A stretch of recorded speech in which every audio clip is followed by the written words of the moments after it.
You think protein powder is the best way to build muscle? What if I told you?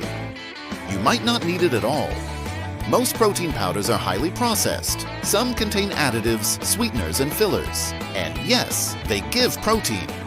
But they often miss something important: real nutrients. Your body doesn't just need protein. It needs vitamins, minerals, and healthy fats to actually use that protein. That's where real food wins. Let's break it down.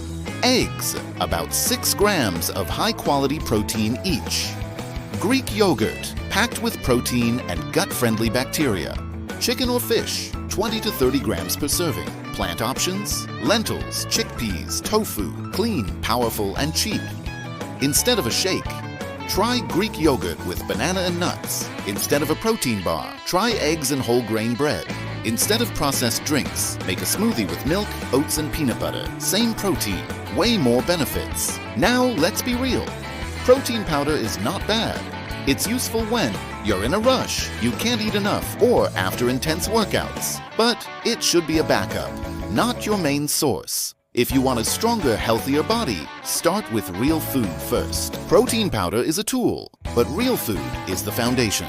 So next time you grab a shake, ask yourself, could real food do this better?